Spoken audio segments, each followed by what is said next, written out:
ऋतिक की आवाज़ हल्का सा कांप रही होती है, लेकिन उसके लफ्ज़ों में एक बेचैनी, एक डर और एक सच्चाई साफ महसूस होती है।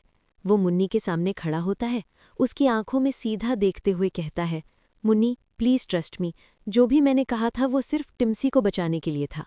मुन्नी चुप खड़ी रहती है, उसका चेहरा बिल्कुल ठंडा, बिल्कुल सन्नाटा सा लिए हुए।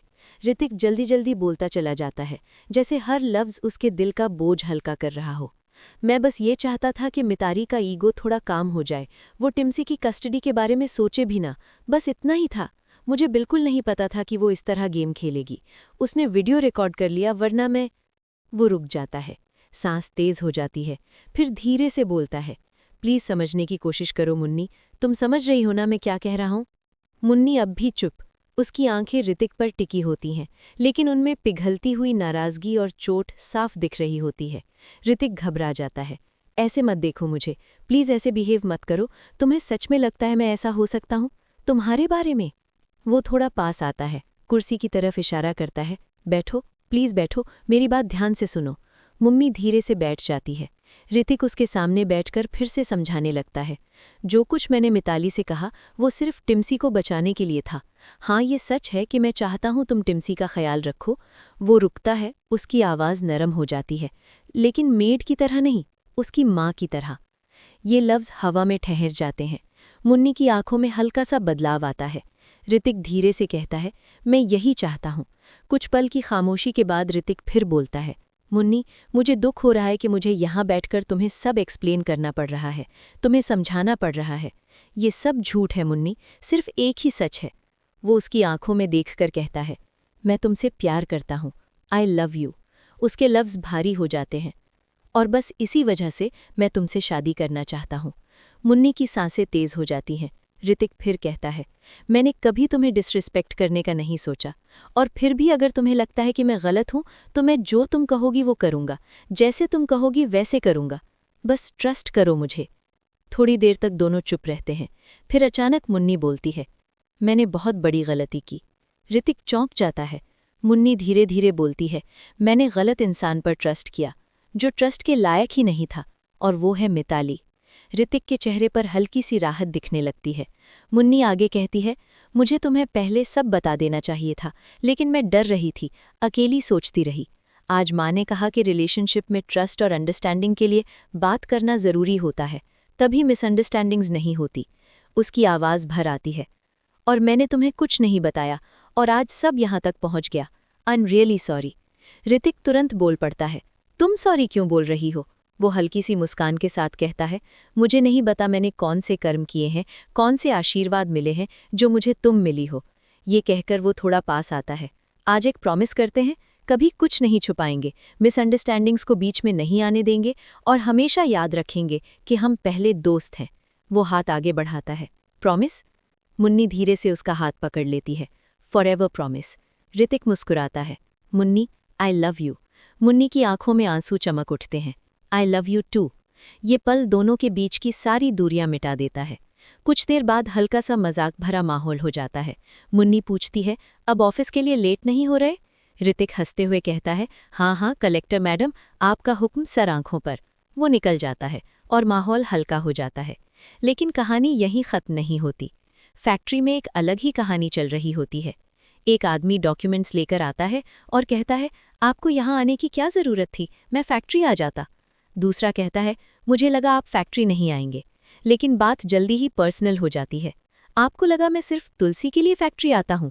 वो खुद ही जवाब देता है, हाँ, मैं सिर्फ तुलसी के लिए ही आता हूँ। उसकी आवाज़ में सच्चाई है, लेकिन उस सच्चाई के पीछे एक अलग ही कहानी छुपी है। तुलसी अंजर गई है, एक बड़ा कंसाइनमेंट हैंडल करने, फिर सूरत जाकर बाबजी का लोन चुकाने और शांति निकेतन के पेपर्स वापस लाने। हर कोई उसकी तारीफ कर रहा होता है, उसकी मेहनत, उसकी हिम्मत, उसकी जिम्मेदारी। लेकिन कहीं ना कहीं किसी के दिल में कुछ और भी चल रहा होता है। इसी बीच अंगद अपने फादर से बात कर रहा होता है। सब प्लान के अकॉर्डिंग चल रहा है डैड। वो वृंदा के बारे में भी अपडेट देता है, आपकी बेटी बहुत अच्छा कर रही है, मैनेजमेंट को इम्प्रेस कर दिया है। बाप गर्व से भर जाता है, मुझे तुम दोनों पर गर्व है। ये फैमिली के बीच का प्यार दिखाता है, लेकिन हर जगह सब ठीक हो ऐसा ज़रूरी नहीं। पार्थ और वैष्णवी के बीच हल्का सा रोमांटिक नोकझोंक चल रहा होता है। डिनर का प्रॉमिस, हाथ पकड़ना, हंसी मजाक, लेकिन अचानक उन्हें देख लिया जाता है। वो तुरंत झूठ घड़ते हैं, अकाउंट्स की बात करते हैं, लेकिन पकड़े जाने का डर उनके चेहरे पर साफ दिखता है। दादाजी सब समझ जाते हैं, लेकिन सिर्फ मुस्कुराते हैं। मैं सब समझता हूँ, तुम दोनों बहुत क्यूट हो। इस घर में प्यार भी है, हंसी भी है, लेकिन टेंशन भी धीरे धीरे बढ़ रही है, और सबसे बड़ा तूफान अभी आना बाकी है।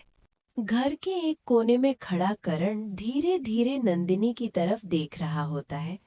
उसकी आंखों में दर्द भी है और एक अजीब सी जिद भी। वो धीरे से कहता है, मुझे पता है तुम मुझसे नफरत करती हो। नंदिनी तुरंत पलटकर कहती है, तो क्या एक्सपेक्ट करते हो, मैं मना कर दूं? करण कहता है, यही रिएक्शन यही साबित करता है कि तुम मुझसे कितनी नफरत करती हो। नंदिनी सीधा जवाब देती है, अच्छा है, कम से कम तुम्हें समझ तो आया। वो मुड़कर जाने लगती है। करण उसे रोकता है, नंदिनी, मैं तुमसे बात कर रहा हूं। लेकिन नंदिनी रुकती नहीं।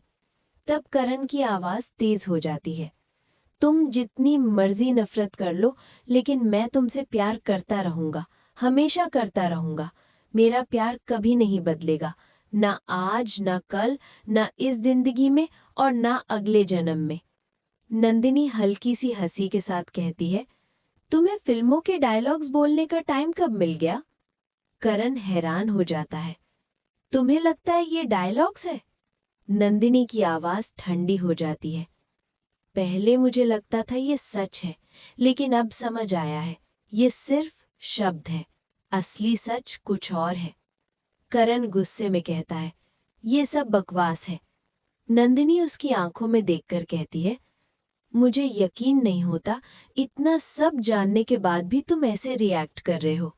वो थोड़ा रुककर कहती है, मैं बहुत कुछ कर सकती हूँ, लेकिन नहीं करूँगी, क्योंकि मैं तुम्हारी तरह नहीं हूँ। मैं किसी को हर्ट नहीं कर सकती। उसकी आवाज भर जाती है, मैं सच जानती हूँ, फिर भी मैंने किसी को नहीं बताया, माँ को भी नहीं, क्योंकि मैं उन्हें दुख नहीं देना चाहती।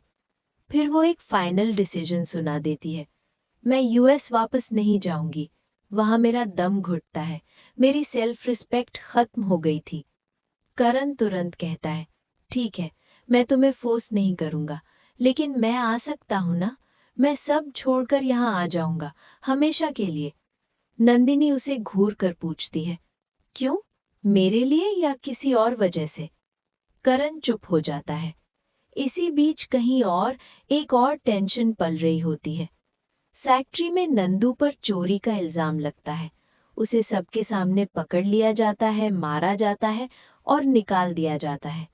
वो चिल्लाता है, मैंने चोरी नहीं की, लेकिन कोई उसकी नहीं सुनता। विक्रांत सबको कन्विंस करता है कि नंदू चोर है। 2 आदमी झूठी गवाही भी देते हैं। वृंदा वहां होती है। वो कहती है, एक मौका तो देना चाहिए था, लेकिन विक्रांत उसकी बात नहीं मानता। बाद में वही विक्रांत अपने आदमियों से कहता है, यही तो मैं चाहता था, नंदू रोकर बिक्कू के पास जाए और वहां हंगामा हो, मैडम को लगे सब गलती वर्कर्स की है। ये सब एक साजिश थी। इधर अंगद घर आता है, थका हुआ, थोड़ा इंजर्ड। वृंदा उसकी हालत देखकर पूछती है, क्या हुआ? अंगद बताता है कि उसे मारा गया, जॉब भी चली गई और फैक्ट्री में टेंशन बढ़ रही है। वृंदा उसकी फिक्र करती है, लेकिन वर्कर्स के लिए भी कंसर्न्ड होती है। अंगद थोड़ा मजाक करता है, जेलसी क्रिएट करता है। दोनों के बीच हल्का रोमांटिक मोमेंट बन जाता है। लेकिन अचानक फोन बजता है। भर्ती का कॉल आता है। वो एक्साइटेड होकर बताता है, मुझे जॉब मिल गई, लेकिन एक शर्त है, उसे एक काम करना होगा। उसे एक पत्थर दिया जाता है और कहा जाता है, नई मैडम रिंदा के सर पर पत्थर मारो। अंगद शॉक हो जाता है। रात को वो वही पत्थर हाथ में लेकर बैठा रहता है, सोचता रहता है। वृंदा उससे कहती है, तुम्हें घर और जॉब दोनों मिल रहे हैं, फिर भी तुम ऐसे क्यों हो? तब अंगद कहता है, मुझे ये काम दिया गया है, वृंदा मैडम के सर पर पत्थर मारने का। ये सुनकर सब कुछ बदलने वाला होता है।